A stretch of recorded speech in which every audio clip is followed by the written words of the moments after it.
Hello everyone, myself Dr. Noorja, I am Associate Professor of Political Science from MS College Bikaner. आज की इस class में मैं आपको पॉलिटिकल साइंस के नेचर के बारे में, the nature of political science, इस पर बात करने वाले हैं। आप देख पा रहे हैं स्क्रीन में, आपको नज़र आ रहा है, एक ब्लू पेन से नज़र आ रहा होगा कि राजनीति विज्ञान की प्रकृति को लेकर सामान्यतः दो मत प्रचलित हैं। पहला मत तो राजनीति विज्ञान को विज्ञान मानता ही नहीं, और दूसरा मत राजनीति विज्ञान को विज्ञान मानता है। जो राजनीति विज्ञान को विज्ञान न मानने वाले विद्वान हैं वो professor Buckle, Comte, Maitland, Catlin, Mosca, Brogan, Berg, इसके अलावा भी आपको काफ़ी सारे विद्वान इसमें और मिलेंगे। तो ये जो विद्वान हैं उनका ये कहना है कि राजनीति विज्ञान और विज्ञान नहीं है, क्योंकि विज्ञान होने के लिए फैक्ट या तर्क होने ज़रूरी है, लॉजिक, तथ्य होने ज़रूरी है ना, फैक्ट्स एंड लॉजिक्स होने ज़रूरी है। फिर वो कहते हैं कि विज्ञान का प्रयोग होना चाहिए, उसके लिए कोई प्रयोगशाला हो जिसमें कोई प्रयोग किया जाए और उस प्रयोग के सारी जगह एक जैसे रिजल्ट आए, वो विज्ञान होता है। फॉर एग्जांपल, अगर हम किसी वस्तु को ऊपर की तरफ उछालते हैं तो निश्चित है ये वो नीचे ही आएगी, और ये प्रयोग हम वर्ल्ड स्तर पर कहीं भी कर सकते हैं, उसके रिजल्ट वही आएगा। तो वो कहते हैं कि इसमें प्रयोग संभव नहीं। फिर उनका ये कहना है कि ये कल्पना आदर्श पर भी आधारित रहा है, इतिहास के बैकग्राउंड पर आधारित रहा है, इसलिए इसमें हम परीक्षण और पर्यवेक्षण नहीं कर सकते। फिर वो कहते हैं कि इसमें भविष्यवाणी करने की क्षमता नहीं है, अर्थात राजनीति विज्ञान को विज्ञान न मानने वाले विद्वानों का ये कहना है कि विज्ञान वही होता है जहाँ प्रयोग के रिजल्ट एक जैसा है, जहाँ तथ्य हो और तर्क हो, जहाँ कार्य कारण का संबंध हो, और जहाँ भविष्यवाणी करने की क्षमता हो, और जहाँ परिणाम एक जैसे आते हों, हम उसे विज्ञान कहते हैं। अतः इस बेसिस पर राजनीति विज्ञान को विज्ञान नहीं कहा जा सकता, ऐसा नीले जो प्रथम मत के विद्वान हैं उनका मानना है। स्क्रीन पर दूसरा आप एक ग्रीन कलर देख रहे हो। ग्रीन कलर ये कहता है कि राजनीति विज्ञान को विज्ञान की श्रेणी में रखा जा सकता है, और इसके लिए जो विद्वान हैं, प्रोफेसर अरस्तु है, ब्लंसली है, प्रोफेसर फाइनर है, प्रोफेसर लॉस्की, हॉब्स, बोंदो, ब्राइस, मोंटेस्क्यू, इसके अलावा भी आपको कई विद्वानों के नाम और पुस्तकों में मिलेंगे। तो मुझे लगा कि ये इतने नाम आपके लिए सफिशिएंट होंगे। तो ये जो विद्वान हैं ये राजनीति विज्ञान को विज्ञान की श्रेणी में मानते हैं। उनका ये कहना है कि राजनीति विज्ञान विज्ञान की श्रेणी में इसलिए है क्योंकि हम जितना भी अध्ययन राजनीति विज्ञान में करते हैं उस अध्ययन में हम तर्क और तथ्यों को ढूंढ कर निकालते हैं। उन तथ्य और तर्क का आपस में लिंक होता है, संबंध होता है, यानी कार्य और कारण का संबंध होता है। इनका ये कहना है कि राजनीति विज्ञान में राज्य सरकार और मानव संस्थाओं, मानवीय क्रियाओं का अध्ययन किया जाता है, इसलिए इसमें पर्यवेक्षण और परीक्षण संभव हैं, और वो परीक्षण पर्यवेक्षण सारी जगह एक जैसे हों ये कोई ज़रूरी नहीं है। जहाँ की जो लोकेलिटी है, जो जहाँ जैसा बसावट है, जहाँ जैसी परिस्थितियाँ, उसके अनुसार वो इस तरह के परीक्षण व पर्यवेक्षण किए जा सकते हैं, और इसमें भविष्यवाणी करने की क्षमता है। हाँ, भविष्यवाणी जीवन विज्ञान की तरह नहीं होगी, लेकिन भविष्यवाणी करने की इसमें क्षमता है। अतः राजनीति विज्ञान को विज्ञान की श्रेणी में रखा जा सकता है। प्रोफेसर अरस्तु तो राजनीति विज्ञान को महान विज्ञान की श्रेणी में भी रखते हैं, है ना। तो ये दो तथ्य आपके सामने विद्वानों वाइज आ गए हैं कि कुछ राजनीति विज्ञान को विज्ञान नहीं मानते, उसके लिए वो लॉजिक देते हैं, और कुछ राजनीति विज्ञान को विज्ञान मानते हैं, इस पॉइंट ऑफ व्यू से लॉजिक देते हैं।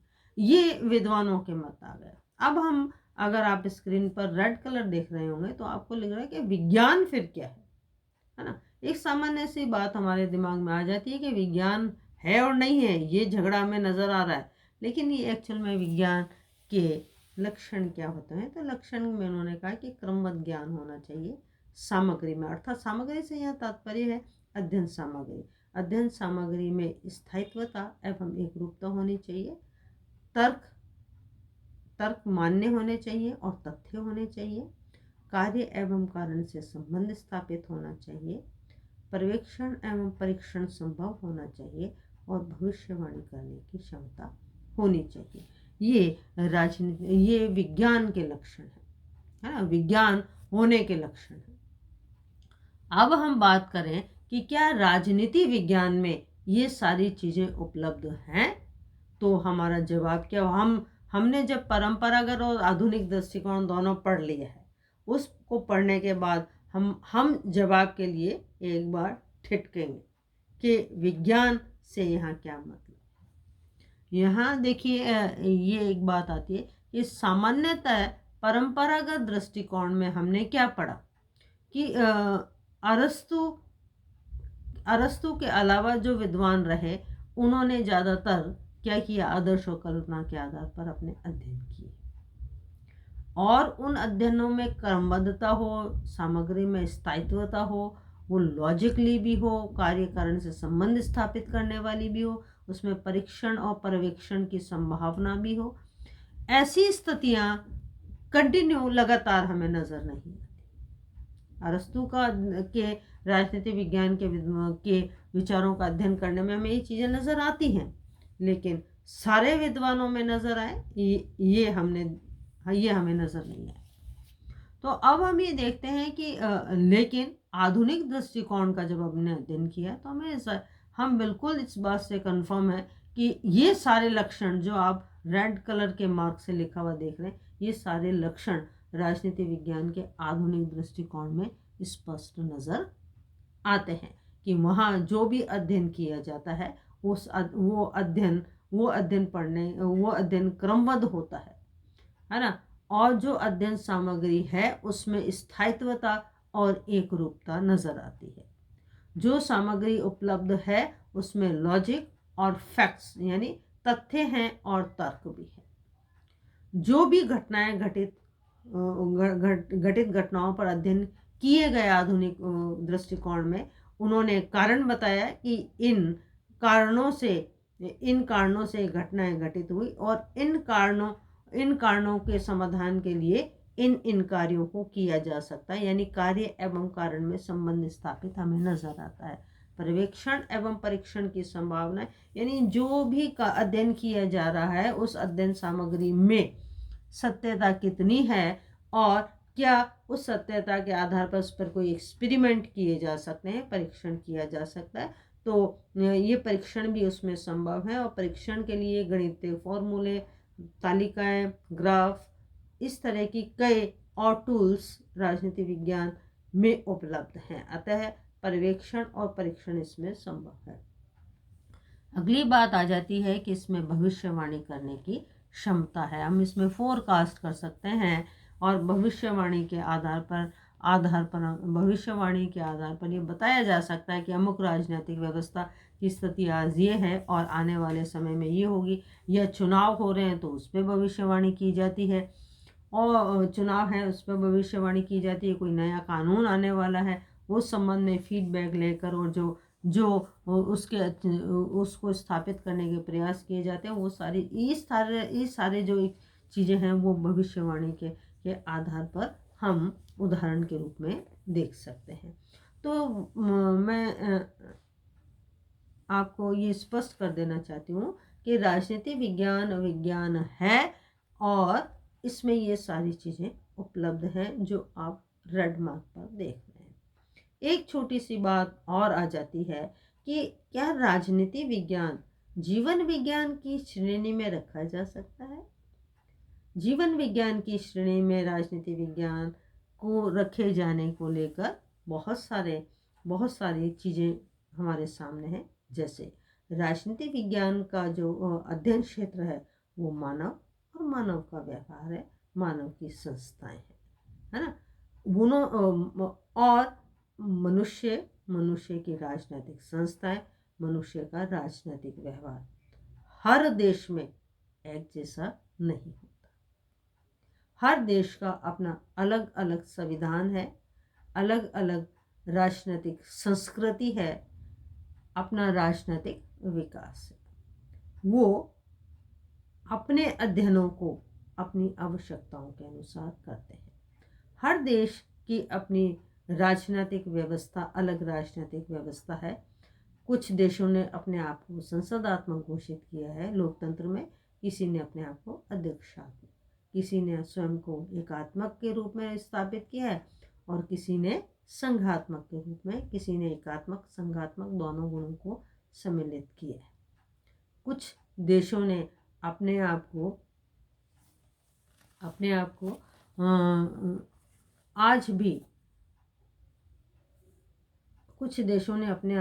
आज भी लोकतंत्र की श्रेणी में न रखकर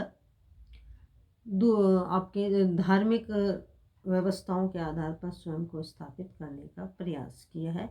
तो ये सारे जो वेरिएशंस हैं, ये वेरिएशंस हमें ये बताते हैं कि जीवन विज्ञान में कोई भी एक्सपेरिमेंट, हम जो एक्सपेरिमेंट उसमें करते हैं, वो एक्सपेरिमेंट क्या है, प्रयोगशाला में किए जाते हैं। और उनका जो अध्ययन सामग्री है वो मनुष्य का व्यवहार नहीं है। इसलिए हम राजनीति विज्ञान को जीवन विज्ञान की श्रेणी में नहीं रख सकते, क्योंकि उनकी एक्सपेरिमेंट की प्रयोगशालाएं, एक्सपेरिमेंट में काम लिए जाने वाले टूल्स, एक्सपेरिमेंट में काम लेने वाले सॉल्यूशंस वगैरह, ये सारी चीज़ें मनुष्य के व्यवहार से अलग है। अतः राजनीति विज्ञान को जीवन विज्ञान की श्रेणी में नहीं रखा जा सकता, लेकिन हम उसे सामाजिक विज्ञान की श्रेणी में निश्चित रूप से रख सकते हैं। अतः राजनीति विज्ञान सामाजिक विज्ञान की श्रेणी में है। ठीक, ये यहाँ हमारा फर्स्ट टॉपिक है वो ख़त्म होता है। इस टॉपिक के अंतर्गत हमने राजनीति विज्ञान का परंपरागत दृष्टिकोण देखा, आधुनिक दृष्टिकोण देखा। इन पर दोनों दृष्टिकोणों की हमने अध्ययन पद्धतियों को, विशेषताओं को देखा। उसके बाद हमने राजनीति विज्ञान के क्षेत्र को देखा, और क्षेत्र के बाद आज अंतिम पड़ाव के रूप में हम इसकी प्रकृति को समझ पाए हैं। मैं ऐसी उम्मीद करती हूँ कि आप इस टॉपिक को समझ पाए होंगे। अगली क्लास में मैं अगले टॉपिक पर बात करूँगी। आज के लिए इतना। धन्यवाद।